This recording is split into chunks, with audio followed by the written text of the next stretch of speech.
Merci de nous rejoindre dans cette émission Les Grandes Gueules sur Radio Espace. En simultané sur Espace TV, tous les matins, vous avez accès à cette émission. Merci à Amadou Sow à la réalisation de l'émission ici, à la radio, à la régie, à Mafata Sano, Lamine Sidibé, Malissila Poutine, l'homme de nuit, Alassane Diallo. Merci à vous tous à l'international, sur la média. Relaye cette émission, mesdames et messieurs, sur les réseaux sociaux. Ceci dit, évidemment, comme à l'accoutumée, plusieurs mots s'offrent à vous pour interagir sur nos sujets. Soit vous partez sur Twitter, ce qu'on vous recommande d'ailleurs en fortement, le hashtag Espace GG. Sinon, le numéro reste inchangé, 00224 657 39 13 13. Avec plaisir, nous allons prendre en compte vos messages sur les coups de 10 heures avec Aïssa Toussané qui va nous rejoindre dans notre émission Les Grandes Gueules. La très bonne nouvelle ce matin, oui, on l'a appris hier, il écrivait entre autres pour Libération et Jeune Afrique. Il avait été enlevé dans le nord du Mali le 8 avril 2021. Il y a presque 2 ans, jour pour jour, il a passé 711 jours en captivité au Sahel. À sa libération, donc, il a eu des mots pour sa famille. Il a remercié aussi les États qui ont donc contribué à sa libération. Je parle évidemment d'Olivier Dubois, c'est bien cela évidemment. On essaye en tout cas d'écouter, mesdames et messieurs, ce matin, l'heureux Olivier Dubois, et puis derrière on revient. Juste pour dire qu'évidemment c'est énorme pour moi d'être là, d'être libre. Je ne l'attendais pas du tout. Rendre hommage au Niger et à son savoir-faire de mission délicate. Et rendre hommage à la France aussi, à tous ceux qui m'ont permis d'être là aujourd'hui. Voilà, c'est court, il faut que je reprenne mes esprits, désolé. Je me sens fatigué, mais je vais bien. C'est énorme pour moi d'être là, d'être libre. Je ne l'attendais pas. Mais je vais bien. Est-ce que vous avez une pensée pour votre famille, Olivier ? Ah bah oui, et là je pense qu'à ça, j'ai un coup de fil normalement, on m'a dit monsieur l'ambassadeur qui devrait être prévu. Capitale du Niger, que Olivier Dubois est réapparu libre, il faut le rappeler. À Paris hier, la réaction du secrétaire général de Reporters sans frontières ne se peut pas attendre. Christophe Deloire, que nous allons écouter maintenant, mesdames et messieurs, pour votre plaisir. Et puis derrière, on va revenir toujours ici à Conakry. Notre réaction, c'est évidemment grande joie, un immense soulagement. 711 jours quand même. Le 8 avril, ça allait faire 2 ans de détention. 711 jours, c'est un record pour un journaliste français pris en otage depuis la guerre au Liban, depuis les années 80. Le précédent record, c'était 2 journalistes en Afghanistan, Taponnier et Guéquière, 547 jours. C'est une forme de politique française constante que de ne pas laisser ses ressortissants à eux-mêmes, laissés à eux-mêmes lorsqu'ils sont otages. On ne peut pas en dire autant dans d'autres pays. Les otages français, sauf de très rares exceptions et anciennes, reviennent vivants, retrouvent la liberté, et ça, c'est quand même quelque chose de puissant. On parlera politique dans notre émission ce matin, mesdames et messieurs. Une grande partie d'ailleurs en consacrée à la CRIEF, avec quelques extraits avec nos rédactions. Merci à vous qui nous rejoignez sur Radio Espace Guinée. Jacques Léoalino, bonjour. Bonjour Lamine. Bonjour. Bienvenue. On commence avec une très bonne nouvelle ce matin, mon cher Jacques. Une bonne nouvelle. D'abord, c'est un être humain. Ouais. Ensuite, c'est un journaliste qui était en détention. Ouais. À chaque fois qu'on a restreint la liberté de quelqu'un de cette façon, il faut bien s'ériger, surtout que c'est dans les mains d'une bande criminelle. Ouais. Et donc tout peut arriver. On a vu des situations parfois assez compliquées. Je me rappelle en 2011 ou 2012 avec les Pierre Kamat du côté du Nord Mali, mais ouais. Lui il avait été libéré, mais il y a un autre du côté de la Mauritanie qui avait tout simplement été égorgé, et puis l'image est publiée sur la toile. Il y a nos confrères, l'histoire encore de nos confrères de RFI, du côté de Kidal, qui ont aussi été tués. Aujourd'hui, lui, il a été libéré. Il faut tout naturellement saluer cela. Il faut saluer en tout cas tous ceux qui se sont impliqués pour venir, n'est-ce pas, à cette libération. Je crois que ça nous donne quand même une leçon. Il y a eu quelques libérations ces derniers temps du côté, il y a eu quelques libérations ces derniers temps du côté du Niger. Après ce qui s'est passé du côté du Burkina, où on avait enlevé 60 femmes quand même qui avaient pu être libérées. On ne sait de quelle façon, mais en tout cas les nouvelles autorités ont utilisé la méthode qu'il fallait pour retirer ces femmes-là dans les mains de ces criminels qui œuvrent aussi de ce côté. Alors la politique de de Bazoum, d'après ce qu'il a pu expliquer, ce qu'il continue à dire, c'est vrai qu'il faut continuer à lutter avec les armes, mais en même temps, il faut dialoguer. Vous voyez bien que Dubois va être enlevé du côté du Mali, mais c'est les autorités nigériennes qui vont œuvrer pour obtenir, n'est-ce pas, sa libération. Peut-être qu'il y a eu des mécanismes qui ont été activés, qui ont permis aujourd'hui d'arriver à cette libération. Naturellement, par le dialogue avec ces Nigériens ou ces Maliens qui, pour l'instant, ont pris des armes contre leur propre pays pour faire, n'est-ce pas, des crimes. L'autre chose, c'est que ça ramène quand même le terrorisme au niveau où il était il y a 10 ans ou 15 ans. Parce que ça avait commencé par ça, par enlever des humanitaires, des journalistes. C'était en tout cas la pratique à l'époque. Parce que c'est avec ça, ils se nourrissaient. Une fois qu'ils ont pris, après, ils demandent des rançons. Beaucoup de politiques français à l'époque disaient qu'ils ne payaient pas de rançons. Après, d'autres enquêtes nous ont révélé que c'était pas exclu. À chaque fois, ils payaient des rançons. Ce que les gens craignaient, c'est que vous payez des rançons, ça participe à les entretenir davantage et donc ça les arrange. Ça les amène à se réorganiser davantage. Exact. Ça les galvanise. Ça les galvanise et pour continuer, n'est-ce pas, à commettre des crimes. Mais lorsque il y a quand même des gens qui sont en danger, vous êtes obligés parfois d'aller contre vos propres principes pour obtenir la liberté de quelqu'un qui risque tout naturellement de mourir. Il y a aussi d'autres choses parce que, et là je me pose bien la question, est-ce que finalement le trafic de drogue et puis le vol des bétails, parce que c'est généralement les sources de revenus aujourd'hui au Sahel, ils misent essentiellement sur le vol des bétails et le trafic de drogue, même le trafic des armes. Les grandes gueules. Les combattants, donc ces losers qui évoluent dans la zone, est-ce que ça ne prospère plus? On veut aussi reprendre la même méthode, c'est-à-dire enlever quand même quelques-uns. Ce qu'il faut dire, c'est que le journaliste en question, d'après les informations qu'on a, était donc en train d'enquêter sur un groupe qui, c'est pas le groupe djihadiste de soutien à l'islam et aux musulmans, et donc qui évolue à ces niveaux. Le JNIM, je crois. L'enquêteur va être enlevé et finalement on ne sait pas quand il va livrer les résultats. Ça heureusement qu'il est en bonne santé, on l'a vu, il est en forme. Il sera donc accueilli à midi à l'aéroport de Villa-Couplé par le président Macron. Aujourd'hui, mon cher Tamba, pardon, bonjour. Pardon. Bonjour Lamine. Bienvenue mon grand. Merci beaucoup. Vas-y. Bonjour à tous. Le Sahel, tu connais très bien. Bon, enfin, je ne sais pas si je suis le seul. Les grandes gueules. Tu t'appelles Niger, mon cher Tamba. J'ai fait une année au Niger. Mais ce que il était revenu tout noir. Allez-y. Je veux quand même... ensoleillé. Toi, vas-y, tu vas voir comment tu vas revenir.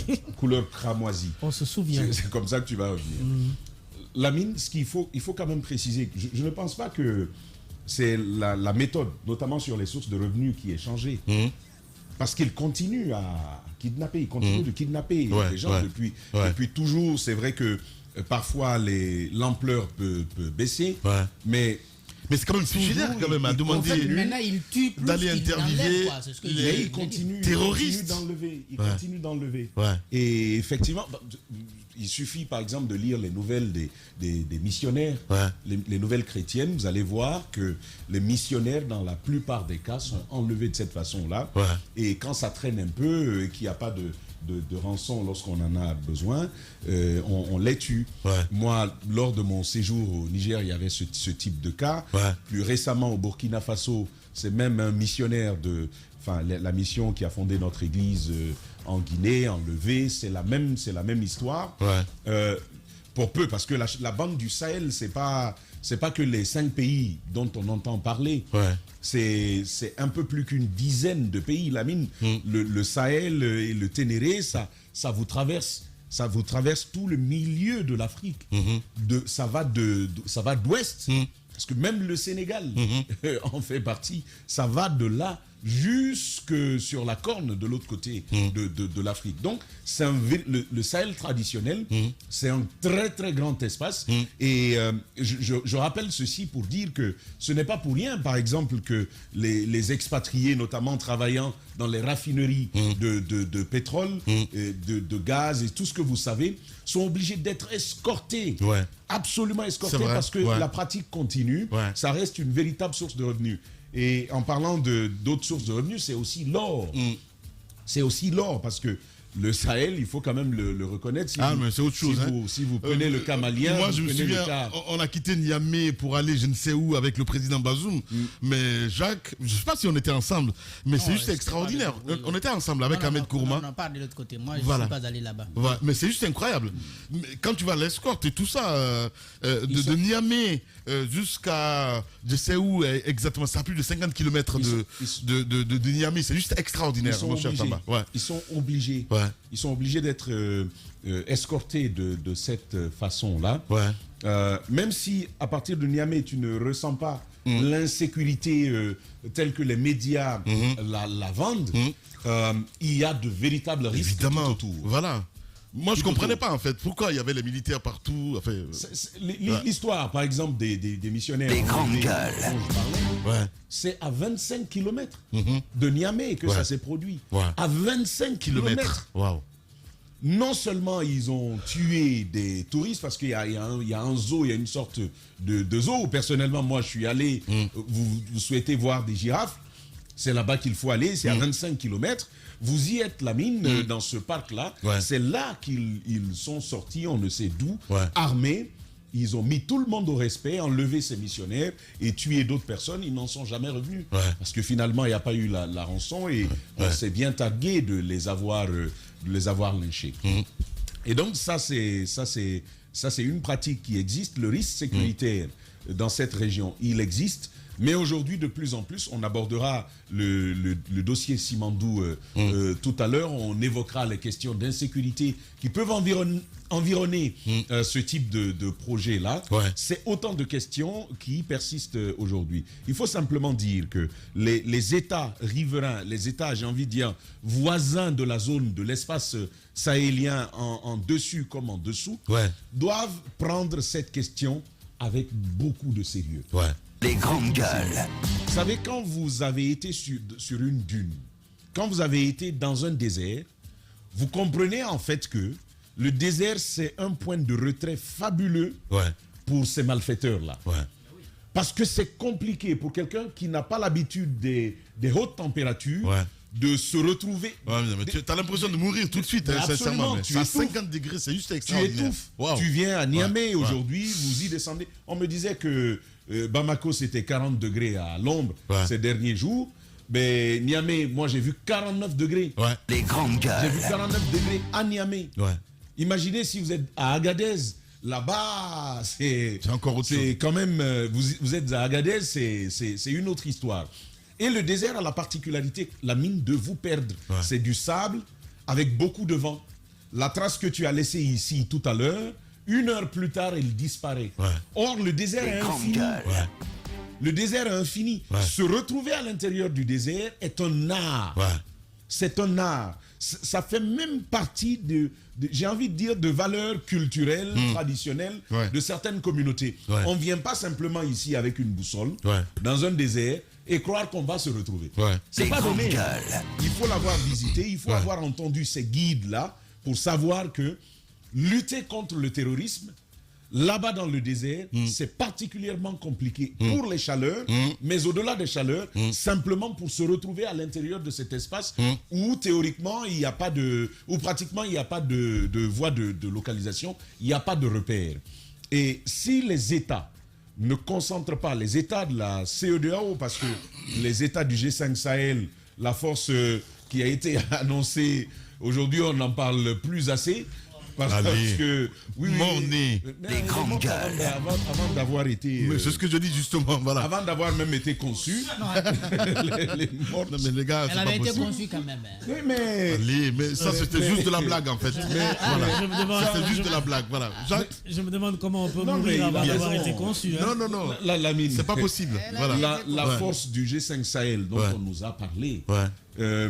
pour la financer, parce qu'on a dit aux États, bon, tel va donner tel, bon, il y a eu des apports, le Tchad a donné en très très grand nombre, c'est quand même la plus grande force militaire de cette région-là. La mine, maintenant, on va compter sur les amis de l'Union européenne. Voilà, c'est ça. entre C'est autres, là-bas, ça a capoté. pour apporter le financement Parce qu'il n'y nécessaire. avait pas d'argent. Ce n'est jamais grandes venu. gueules. Ce n'est jamais venu. Et c'est peut-être important quand même. Je termine là-dessus. Ouais. La mine, moi, j'observe les efforts Ouais. sur la guerre en Ukraine. J'observe les efforts là-bas. On te dit, la Pologne, on donne tel nombre de bombardiers, les chars Abrams, côté comment s'appelle, américain, la mine des chars côté allemand, les Français en les pole- Français, pole position. non mais c'est les Américains. Les Américains Ils donnent le temps, sont les Américains, devant évidemment. tout le monde, Voilà. Donc on apporte des armes. Ouais. Zelensky dit il faut plus de munitions. On apporte. Ouais. Quand les munitions arrivent, il dit non, ça ne suffira pas. Il faut des armes. Cette fois pour aborder l'offensive. On dit ah mais on va pas donner. Il dit mais il faut que vous donniez. Après on donne. On donne. Il reçoit la les promesse Apaches. de recevoir des armes. Les Il dit, non, grandes là, il faut des avions. Bien. Et oui, on donne des avions. On dit, il suffit juste que le fabricant nous donne une autorisation. Nous, on va livrer les armes qu'il faut. Par Ouais. contre, pour le. Mais regardez le Mali, Oui. regardez le Burkina. Le Je Niger. lisais un rapport qui donnait le Burkina, pays le plus affecté, le deuxième Par pays le le plus terrorisme. affecté par le terrorisme aujourd'hui. Ouais. Que se passe-t-il pour que au Sahel, Ouais. il n'y ait pas la même volonté, Ouais. il n'y ait pas le même engouement sécuritaire autour de cette région, qui pourtant rapporte gros. Des questions sans- Mais si les États africains eux-mêmes ne bougent pas. Oui, mais... C'est un autre débat, ça. Oui, Voilà, c'est un autre débat. Où est-ce Bien. cette solidarité dont on Bien, parle Tamba, Absolument. merci. Alliés, Ouais, États amis. c'est ça. Je dis encore une fois que s'il n'y a pas une véritable volonté autour du Sahel, on est en train de regarder au terrorisme comme quelque chose des autres. Mais ça va venir, hein. Ça va venir. Ça va venir et ça va bien venir. Ouais. Faut Et faire attention. à ce Se moment-là, préparer, évidemment, c'est très important. il ne faut même Voilà, pas se voilà. préparer. Il faut aller là-bas, Ouais. travailler à l'éteindre là-bas. Ouais, je suis d'accord. C'est ce qu'il faut faire. Ouais. Mais il n'y a pas d'autre Les façon de se grandes préparer. Il y a des peuples qui sont, qui comment on appelle ça, la solution du tout militaire que les gens rejettent. Moi, je suis d'accord avec eux parce que c'est des grandes peuples gueules. frustrés à la base. Regardez au Mali, regardez au Burkina. C'est d'abord les Burkinabés. Hein. Mais bien sûr. C'est d'abord les Maliens. Ouais. Allez voir ce qui est en train de se passer. Ouais. C'est pourquoi je parle des frustrations. Ouais. Chaque fois qu'on est, on est en face de cela Ouais. en Guinée parce que ça nous concerne aussi. Vous avez- Ouais. Il se suffit Ouais. d'une brèche intérieure Ouais. pour que ceux qui viennent de l'extérieur aient Bien. Merci beaucoup, hein, mon cher Tamba. Je le rappelais tantôt, hein, il sera reçu donc à midi à l'aéroport Villa-Coubé Oui, par le président Macron. dans le cas spécifique de Olivier Dubois, 2 ans après, il est libre. Il est pas seul. Hein, je crois qu'il est accompagné d'un Américain, Oui, Jeffrey exact. Ouais. Good. Mais bon, pareil. après, je sais pas, est-ce qu'il faut dire concrètement, officieusement, tout ce qui se trame par rapport à tout ça, gros point d'interrogation, parce qu'on essaye de faire monter un petit peu les enchères. Tamba le sait, à un moment donné, il y a des gens qui nous ont contactés ici à la radio, qui disaient, nous, on sait où se trouvait Olivier Dubois et tout ça. Ce jeune, on l'a même reçu ici à Espace. Oui, mais voilà. Mais après, de l'autre côté, il n'y a pas eu beaucoup d'intéressement dessus. Après, gros point d'interrogation, ce qui s'est passé. Je crois que la question est. Au niveau des négociations, La question, elle est intéressante parce qu'on ne peut c'est pas. que Jacques soulevait tout à l'heure là, parce qu'il parlait à dire qu'on ne payait pas de rançon, mais évidemment, on paye les rançons. Bien sûr, Voilà. bien sûr. En fonction de. Officieusement, on paye les rançons. Et on ne peut pas me dire que. Officiellement, c'est les États-Unis. Oui, Les grandes gueules. oui, mais officieusement, je vois mal les djihadistes le laisser partir comme ça, tout bénef, sans contrepartie. Ben non, c'est impossible. C'est impossible. Ouais. D'ailleurs, il faut souligner dans cette zone de désert dont parle Tamba, où fleurissent quand même beaucoup de mouvements djihadistes. On parle du MNLA, on parle du FNLA, on parle de Ansardine, Al-Qaïda au Maghreb islamique. Donc tous ces groupes-là évoluent dans cette zone. Ce qui fait que cette zone-là, j'ai suivi un reportage récemment, quand vous allez dans une ville du désert, vous allez par exemple au Niger, où est installée la société française qui extrait, je crois, l'uranium, comment Areva. Il y a la ville juste à côté, Arlit. Areva est là depuis plus de 20 ans, mais Arlit, mais c'est pas une ville, quoi. Ouais, je vois. C'est pas une ville. Ouais. Mais j'ai été. C'est pas du tout une ville. Lamine, j'ai été. Et c'est des millions de dollars qui sont brassés là par jour, quoi. Roby, j'ai été. Et vous voulez que ces gens-là ne se révoltent pas Ben non, à un moment donné? Non, mais c'est fou. Non, c'est pas une question de folie. Non, il faut poser l'équation de manière concrète. Les mouvements djihadistes se servent de la frustration des peuples pour fleurir. C'est clair. Tu vas pas venir dans un pays prospère et dire aux gens, allez-y vous faire canarder, ils n'ont rien à foutre de ça. Eux, ils pensent plutôt économie, business, etc. Mais ce sont des zones propices, bien évidemment, à ce genre de situation. Et vous voyez une ville comme Arlit. Arlit, c'est une ville qui est située à côté d'une mine d'uranium qui est exploitée depuis plus de 20 ans. Il y a des millions de dollars qui sont extraits là. Ces gens-là continuent à vivre dans la poussière. D'autres dorment à même dehors. Ça ressemble même pas à une ville, quoi. Même pas à un village. Alors, vous voyez, quand vous avez une situation pareille, un peuple qui se sent aussi lésé, bien évidemment, quand ce peuple-là n'a pas le courage de prendre les armes, des mouvements djihadistes qui fleurissent, recrutent au sein de ce peuple-là les jeunes. Donc, c'est comme ça que les mouvements djihadistes ont fleuri. Donc, pour moi, aujourd'hui, l'arme, c'est vrai, on a longtemps utilisé l'arme contre eux, c'est une zone difficilement contrôlable. La négociation, seulement la négociation et l'investissement pour le développement dans ces zones qui va faire que la tendance va changer. J'ai bien écouté hier le ministre des Affaires étrangères nigérien Mamadou Soulé, je crois, qui a beaucoup œuvré pour la libération d'Olivier Dubois, qu'il a d'ailleurs, c'est lui qui l'a d'ailleurs accompagné pour le remettre aux autorités françaises et l'autre Woodwalk aux autorités américaines. Il a dit que les couloirs de négociation sont désormais ouverts entre le Niger et les différents mouvements djihadistes. La preuve, c'est qu'il y a quelques mois, je crois, il y a une autre américaine qui a été libérée, une dame de 83 ans, qui a été libérée par le fait des négociations. Bien entendu que des rançons vont être payées, mais on ne va pas le dire, parce que le dire, ça attise bien évidemment la gourmandise des autres mouvements autour. Donc c'est pour ça qu'on dit... Même si derrière ils savent. Même si derrière ils le savent. Voilà. Mais officiellement, officiellement ça sonne comme un camouflé pour les États. Ouais. Donc je veux dire encore une fois, tant qu'on n'a pas investi dans ces zones... Vous savez j'entends les politiques dire off-record. Tu vois, c'est non off-record. Mais les off, on les exploite évidemment. Mais voilà. Vous avez des villages et des villes dans ces zones qui n'ont même pas un forage. C'est-à-dire que les gars n'ont même pas d'eau à boire, quoi. Bien. Et vous voulez que ça ne prospère pas? Évidemment que ça va prospérer. Ça va continuer. Tant que ces zones-là vont rester des zones extrêmement pauvres, les mouvements djihadistes, les mouvements de rébellion vont continuer à naître et vont évidemment prospérer. C'est toujours compliqué, hein, mon cher Obi, en tout cas, à faire une analyse exacte là-dessus, hein, parce que quand tu prends le Nigeria, c'est tout à fait encore autre chose. Là-bas, c'est le pétrole. C'est un autre débat. Tu vas pas dire qu'il n'y a pas de terroristes au Nigeria. Non, il y a le terrorisme au Nigeria, Boko Haram, etc. Voilà. C'est pour ça que je dis que c'est très complexe. C'est très complexe. C'est vrai que c'est basé sur l'économie, c'est bien. Je suis d'accord avec toi. Pour le Sahel, mais il y a des endroits où ça ne s'explique pas. Même au Nigeria, c'est l'économie. Voilà. Là-bas, c'est du banditisme. Là-bas, c'était idéologique. C'est des grandes idéologies. Non, c'est du banditisme. C'est notre débat. Obi, ne t'aventure pas dessus, s'il te plaît. Non, c'est du banditisme. C'est des gens qui attaquent les pipelines. Ils ont commencé par des mouvements idéologiques, Boko Haram, etc. Mais après, ils ont besoin d'argent pour s'acheter les armes. Ils ont besoin d'argent pour pouvoir vivre comme des rats en brousse pendant combien d'années? Ils ont besoin évidemment d'argent pour se nourrir, pour se vêtir. Donc finalement, ces mouvements idéologiques, entre guillemets, se transforment en trafiquants de drogue, en trafiquants de pétrole, en trafiquants d'êtres humains, etc., etc. Donc le but, bien évidemment, c'est un but économique, c'est la rente. Bien. Allez, quand j'ai vu le cas d'Olivier Dubois, ça m'a rappelé Mohamed Ali. Comme c'est un forcené, ce petit-là, il m'a dit, boss, il faut que j'aille interviewer les djihadistes à un moment donné. Je vous assure, hein, Mohamed Ali. Mais t'es sérieux là-dessus, hein? Un noir. Mohamed, mais t'es malade ou quoi? Il dit, mais non, il faut que j'aille.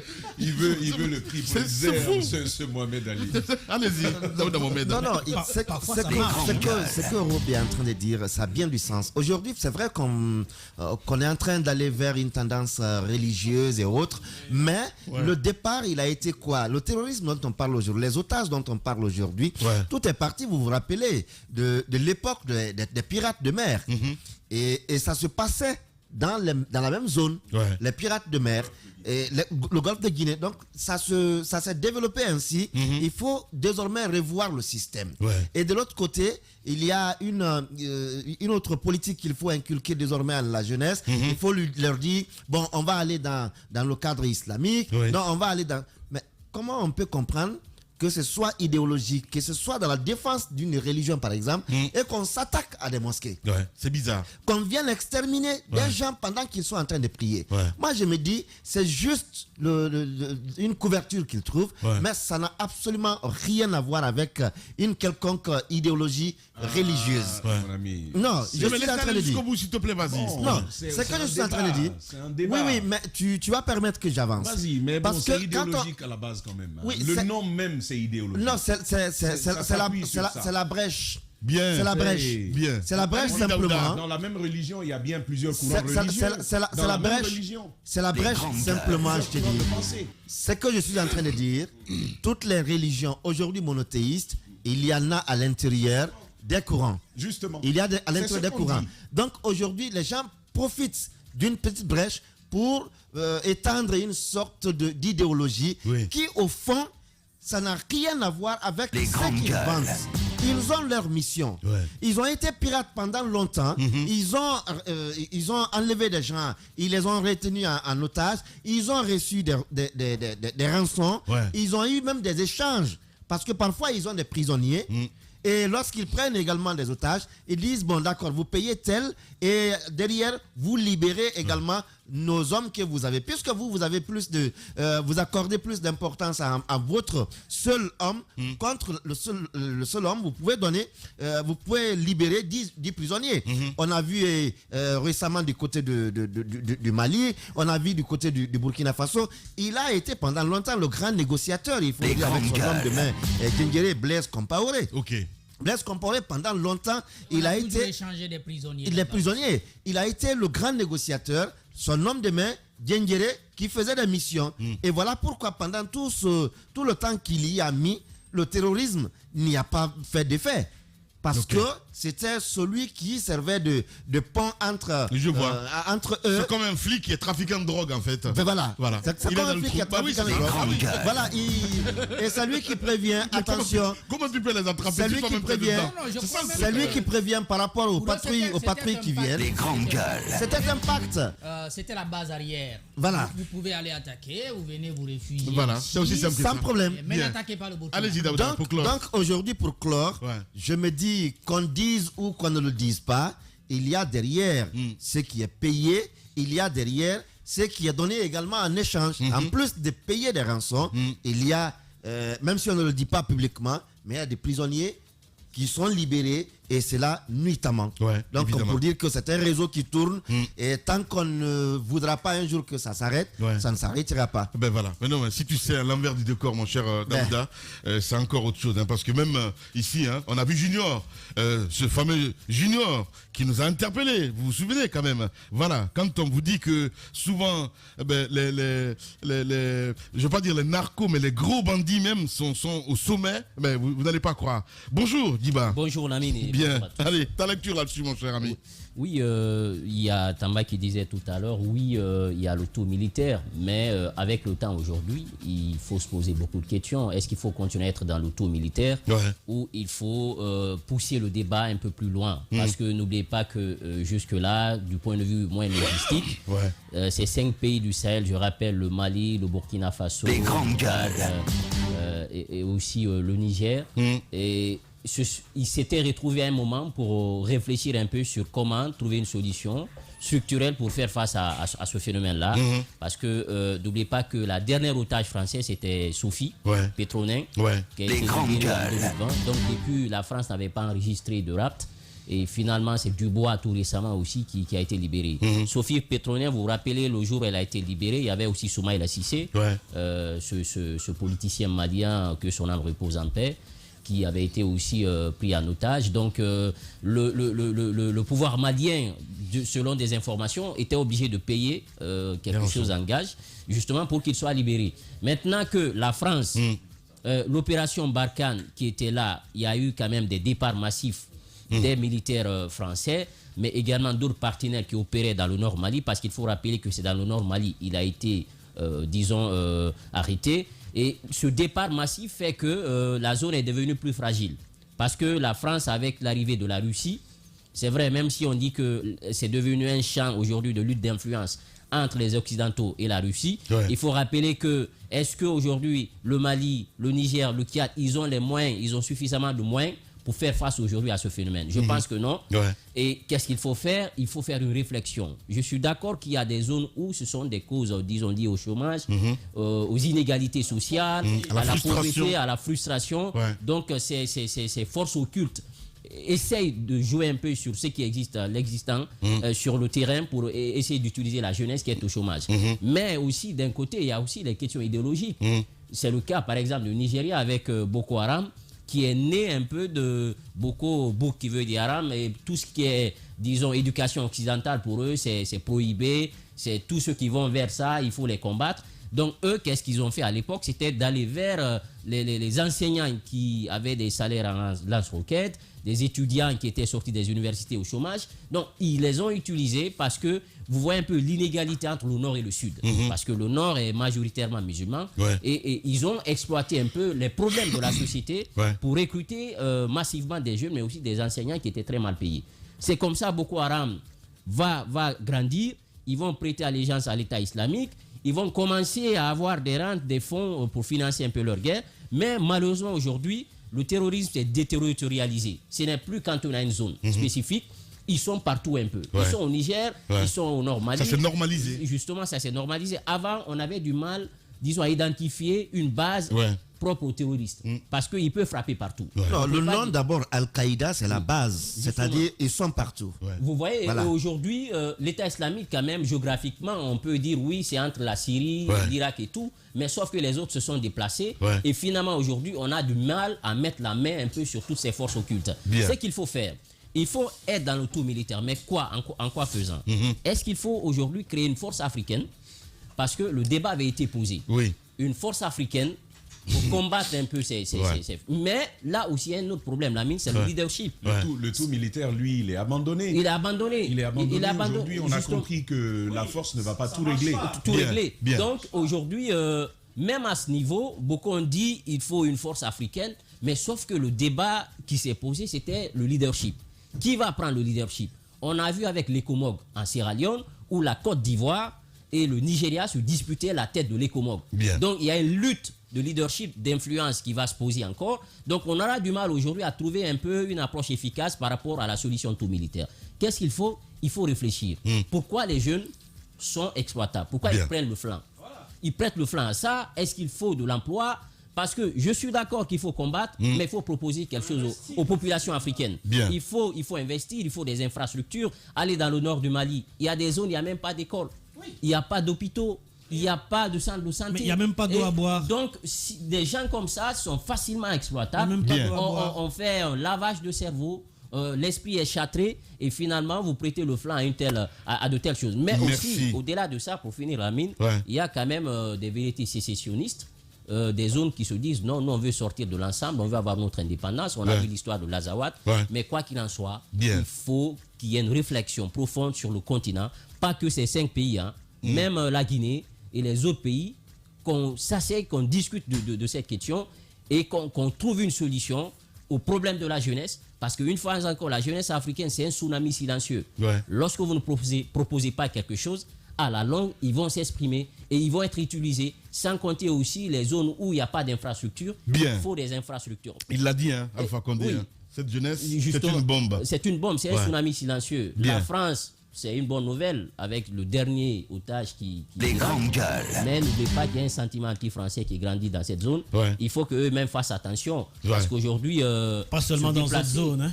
Oui, justement. Moi, l'Ukraine, quand il parle de l'Ukraine, pourquoi on investit bien, les gars, attendez, ce n'est pas... L'Ukraine, c'est comme la Turquie. Abandonner ton passeport bientôt. L'Ukraine, c'est comme la Turquie. Français qui commence à grandir. L'Ukraine, c'est comme la Turquie. C'est des pays divisés entre deux zones. D'un côté, l'Europe et d'un côté, la Russie. Donc l'Europe, les États-Unis feront tout pour garder cette zone. C'est une lutte d'influence, c'est de la géopolitique. Et l'intérêt un peu, c'est une lutte d'intérêt. Parce qu'on se dit aujourd'hui dans cette zone-là, qu'est-ce qu'on a à gagner avec ce sentiment. Bien, merci beaucoup. Diba, ce n'est pas une question d'anti-français. On ne parle pas de ça, mon petit. Si, voilà. Non, ça fait mais attendez quand même, quoi, les gars. Ça fait partie. Voilà. Non, ça fait partie. Mais attendez, les gars. Merci, les gars. Ça fait partie. Ça fait partie. Parce que ce n'est pas une émission anti-française. C'est aussi simple que ça. Voilà. Allez. Vous êtes les GG, mesdames et messieurs. Radio Espace Guinée. Le monde, la politique au sens large, l'économie, la société. Sur Radio Espace Guinée, c'est le journalisme de la pédagogie qui donne à réfléchir, qui ne vous dit pas ce qu'il faut penser. C'est un journalisme indépendant, quotidien, vis-à-vis des pressions de tous les pouvoirs, y compris celui invisible du conformisme et du civisme. Bienvenue sur la première radio de Guinée. Radio Espace. Les grandes gueules sur Espace, c'est la représentativité de la diversité de la société guinéenne. Ils n'ont jamais peur de défendre leurs idées. Entre débats animés, accrochages et éclats de rire, 2 heures de talk-show pour parler, décrypter et débattre de l'actualité et des véritables préoccupations des Guinéens. De 9h à 11h sur Radio Espace et en simultané sur Espace TV. Bonsoir et bienvenue au 19h45 sur Espace TV. Chaque jour et à chaque instant, Espace TV vous accompagne et vous délivre en continu l'info juste. Dans nos rédactions et sur le terrain, nos journalistes se mobilisent pour décrypter, analyser et vérifier l'actualité. Sur les bouquets Canal+, Canal 243, sur Easy TV, sur le satellite Amons en HD, sur StarTime et sur les réseaux sociaux.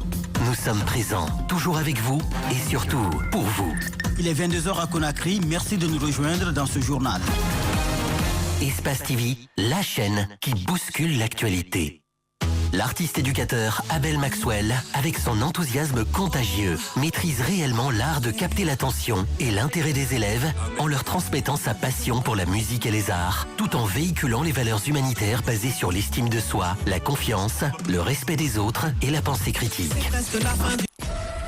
Ce mois-ci, sur Sweet, nous vous invitons au Canada, à Toronto, avec Abel. Abel Maxwell débarque sur Sweet avec son album 5 Roses. L'artiste éducateur Abel Maxwell, avec son enthousiasme contagieux, inonde Sweet Months ce mois-ci. Récipiendaire de plusieurs... Tous les matins sur Radio Espace, vous nous regardez aussi à la télévision. Merci de votre fidélité, mesdames et messieurs. Continuez à réagir. Le contact s'affiche juste en bas de l'écran. 00224 657 39 13 13. Avec plaisir, nous allons prendre en compte vos messages un peu plus tard dans cette émission. Dans la demi-heure, nous partons à la CRIEF. Moussa Yoruba nous a rejoint, évidemment, dans cette émission. Moussa Yoruba, bonjour. Bonjour. Bonjour Lamine, bonjour à tous. Bienvenue. Vous n'êtes pas anti-française, hein? Ah non, pas du tout. Voilà. Mais quand parce que les deux là... Ça dépend des actes posés. C'est incroyable. Merci, quand c'est bon, c'est bon. Merci, madame. Mais quand c'est mauvais, on le dit aussi. Bien. L'émission n'est pas anti-française. Oui, mais alors là, pas du tout. Mais c'est ça, vous ne comprenez pas tout de suite que Diba rentre dans le décor. Il n'y aura pas d'alliés entiers. En fait, l'émission n'est contre personne. Non, madame Miro, l'émission n'est pour personne. Ce que je voulais le rappeler juste. Ce que je voulais le rappeler. Ce que je voulais te rappeler, monsieur le Français, c'est que la France, pays des droits de l'homme, la France très respectueuse de la démocratie ne peut plus nous donner de leçons. Vous avez fait passer votre réforme de la retraite avec la méthode dictatoriale en utilisant le 49.3. Vous avez empêché le vote. Là, tu glisses là. Non, je glisse pas. Tu rentres vraiment dans le décor là. Pas du tout. Pas du tout. Vas-y, parce qu'on vous auriez dit. Vous auriez dû. Roby, je te dis, tu rentres dans le décor. Vous auriez dû. Tu rentres dans le décor. Vous auriez dû faire quoi? Vous auriez Roby, dû tu rentres dans le décor. laisser les députés voter. Voilà. Ce qu'il faut néanmoins dire. C'est un pays dictatorial, c'est une partie africaine du monde, la France. Voilà, ce qu'il faut quand même dire. Nous ne sommes pas dictateurs, non. Vu que non, c'est ce qu'ils disent, non? Nous avons Vous n'avez pas honte, hein, sincèrement. Allez-y. Vu que nous avons un représentant légitime de la France, je pense qu'on peut passer le message en espérant qu'il puisse leur parvenir. Voilà. En parlant de sentiments anti-français. Non, je sais que tu es un digne représentant de la France ici. C'est connu, les Guinéens le savent, Lamine, il faut simplement l'assumer. Mais j'assume, évidemment. Voilà, donc tu es français. C'est pourquoi je dis que tu es un digne représentant. Un légitime représentant. Je ne suis pas français, mon cher Tamba. Donc, je suis guinéen. Donc, tu ne vas pas renier ta patrie. Je te dis, je suis guinéen. Mais qu'est-ce que tu racontes? Donc tu te débarrasses du passeport? Non, pas du tout, mon cher Roby. Soit tu es guinéen ou tu es français. Allez-y, mon cher Tamba. En disant qu'en évoquant souvent le sentiment... Tu ne peux pas être entre deux, quand même. En évoquant le sentiment... C'est difficile d'être avec vous, les gars, ce matin. Voilà. Sincèrement. Voilà. Alors, ce que je veux dire, c'est que en évoquant le sentiment anti-français, moi je pense que l'équation est parfois très très mal et souvent mal posée de votre côté, vous les Français. Parce que c'est important de se souvenir que l'Africain est capable de penser, il est capable de choisir, il connaît. Mais c'est quoi le sujet? Tu vas voir tout à l'heure. Tu vas voir tout à l'heure, vu que tu nous évoques, c'est toi qui évoques le sentiment. Non, pas du tout. Je veux quand même préciser ça. Mais non, c'est Diba qui a évoqué, mais c'est pas le sujet, mon cher Tamba. Je suis bien d'accord. Voilà. Mais je veux préciser que... Le sujet, c'est la libération Je veux simplement préciser, encore une fois, qu'il n'y a pas... Il y a une mauvaise équation qui est posée sur ce sentiment anti-français. Parce qu'il existe.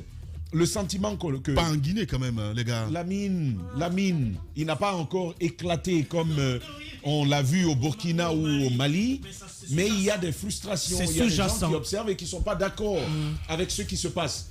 Et alors, avoir une opinion là-dessus, je pense que c'est mal posé lorsqu'on se dit que l'Afrique réagit de cette façon vis-à-vis de la France, parce qu'il y a la Russie qui titille derrière, qui tire les ficelles derrière. Je pense qu'il faut que la France comprenne que les Africains, aujourd'hui, comme hier, sont capables de voir ce avec quoi ils ne sont pas d'accord et de le dire d'une manière totalement autonome.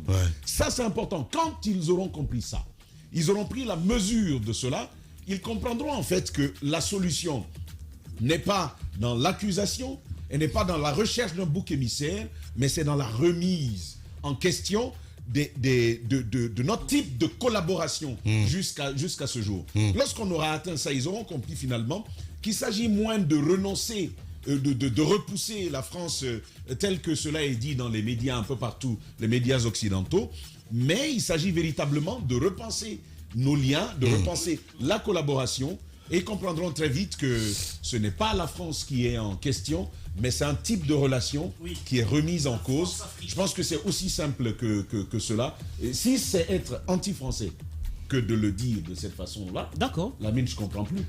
C'est qu'on l'est. Non, mais écoutez, voilà. Comment tu assumes, voilà, c'est aussi simple que ça. Allez-y, madame. Je pense que le fait de dire que les gens, il y a une vague d'anti, le fait que les gens soient anti-français et que cette situation est en train de se propager, on pointe du doigt, par exemple, les Occidentaux et tout. Je pense qu'à un moment donné, il faudrait que les Africains s'assument. Qui s'assument parce qu'on a eu les indépendances quand même, on a eu les indépendances, ça fait plus de 60 ans. Mais jusqu'à présent, c'est les Africains qui tendent la main pour dire que aidez-nous à organiser des élections, éternels assistés, aidez-nous à faire ceci, aidez-nous à faire cela. C'est ça. À un moment donné, je me demande comment l'Afrique, un continent, imaginez, c'est l'espoir. Il l'a dit Macron récemment. C'est l'espoir du monde, l'Afrique. Plusieurs années en arrière. Il en a bien reçu du président congolais. C'est ici qu'il y a les richesses. C'est ici que les gens viennent diviser pour régner. Mais qui permet qu'on s'immisce, qu'on s'introduise dans sa maison pour diviser? C'est les Africains eux-mêmes. C'est cette élite africaine. C'est les intellectuels africains qui permettent à d'autres personnes qui viennent corrompre une partie pour pouvoir récupérer le territoire. Il faudrait que l'Afrique s'assume, qu'on prenne notre responsabilité, que si nous décidons d'être indépendants, autonomes. En Guinée, par exemple, exemple, vous pensez qu'on a besoin d'aller tendre la main pour organiser des élections?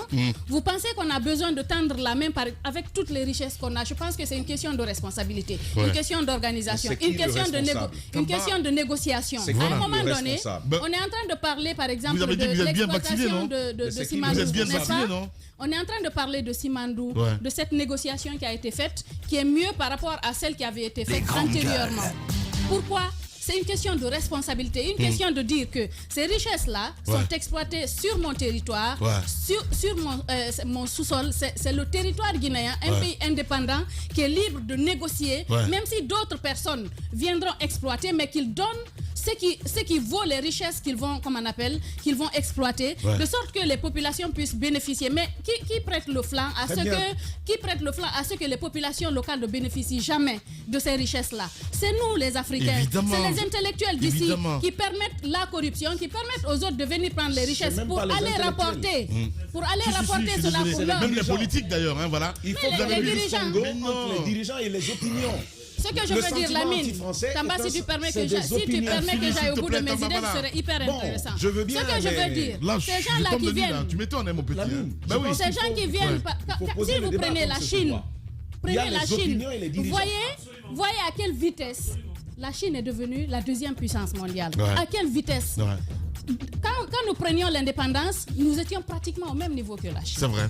60 ans après, ce pays est devenu la deuxième puissance pratiquement mondiale. D'aucuns te disent même que c'est la première puissance, parce qu'on n'a pas envie de le dire officiellement, c'est la première puissance mondiale. Qu'est-ce que nous faisons ici en Afrique? Ces gens-là ont travaillé. Les richesses qu'ils viennent exploiter ici, explorer, transporter chez eux, mais c'est pour leur population. Nous, on fait quoi? C'est très simpliste, oui.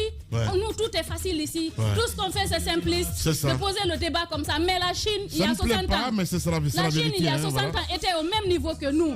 Qu'est-ce que nous avons fait? Parce que ce que Tamba est en train de dire est éminemment très important. Nous sommes là, il y a les relations nous prenons le pouvoir. J'ai pas fini, Elle finit, Roby. Ce que je voudrais dire, allez-y, madame. On peut parler comme ça. Allez-y, madame. C'est très simple. Voilà, mais c'est ça aussi, hein, voilà. Quand on évoque le sujet, on n'est jamais d'accord là-dessus. Ouais, ben, on l'a dit, hein, les éternels assistés. Je pense qu'on est des éternels assistés. Si nous voulons en Afrique, il y a des pays qui ont réussi à émerger. Il y a des pays qui ont réussi à émerger. Qu'est-ce que ces pays-là ont fait? Il faudrait qu'en Afrique, que nous-mêmes, nous montrions cette autonomie. Regardez cette rencontre qu'il y a eu avec Macron et les jeunes Africains. Vous avez eu la liberté de ton qui était là. Les gens se sont dit les vérités de façon crue. Mais ce que moi je voudrais dire, qu'à un moment donné, il faudrait qu'on s'assume. Lamine, il faudrait qu'on s'assume. Il faudrait qu'on s'assume, qu'on essaie vraiment, si on veut être autonome, qu'on dise la franche vérité aux gens, parce qu'il n'y a pas une sorte d'épée de Damoclès qui pèse sur notre tête. Mais ce qu'on fait en Afrique, si ça nous arrange tel que ça a été fait en Côte d'Ivoire, on est de mèche avec, avec l'ancien colon, on est de mèche avec lui, parce qu'on veut s'éterniser. C'est un problème d'intérêt personnel. Cette personne-là veut s'éterniser au détriment du bonheur de la population. Il faudrait qu'on en sorte, qu'on s'assume, qu'on parle en face à face, moi j'ai envie de parler en égo avec les autres. Il ne faut pas qu'on accuse éternellement les autres. On a dit qu'on est indépendant. Il y a toujours une petite bête quelque part, hein, mon ami Rose. C'est vraiment dommage. Je suis pas vraiment d'accord avec si on a décidé d'être indépendant. Non, Lamine, tu ne peux pas couper. Parce que c'est la radio, mon petit. Il y a des précisions importantes. Par rapport à mon propos, lorsque je parle de ce sentiment, moi c'est un appel à la prudence. Pour ceux aujourd'hui qui s'aventurent dans cette zone. C'est ça. Parce que c'est un appel à la prudence pour ceux qui s'aventurent dans cette zone. Justement. Cessez de venir là où on ne vous aime pas un moment. Mais ce que je veux dire, oui, les dirigeants. Non, mais c'est important. Tu es journaliste là. Je suis journaliste. Mais il y a des endroits, tu mènes des investigations.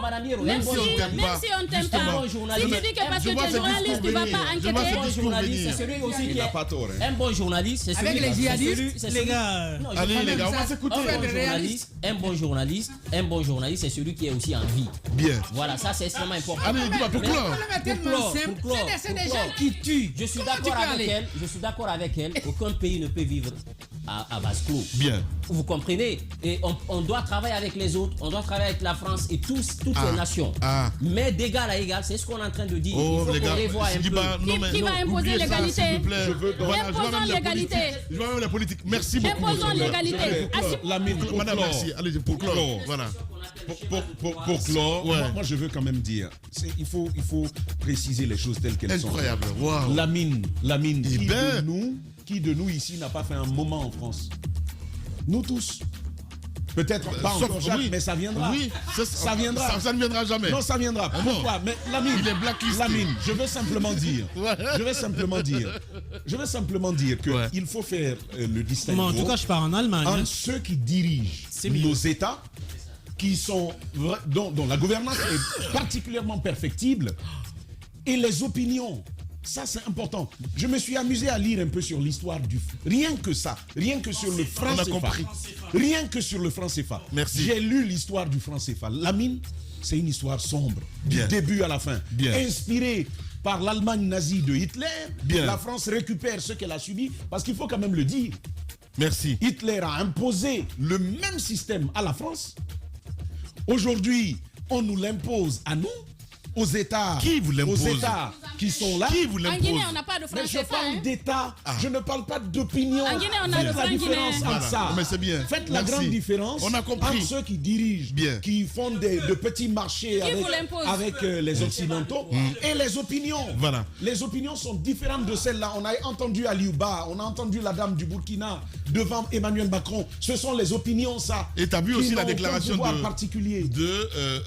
Alpha Condé ces derniers temps. Mais à dire que on en parlera. Merci beaucoup, mon cher Tamba. On va revenir, mesdames et messieurs, à 10h. C'était chaud ce matin dans cette émission Les Grandes Gueules. On revient avec d'autres sujets, notamment la CRIEF. On en parle à 10h.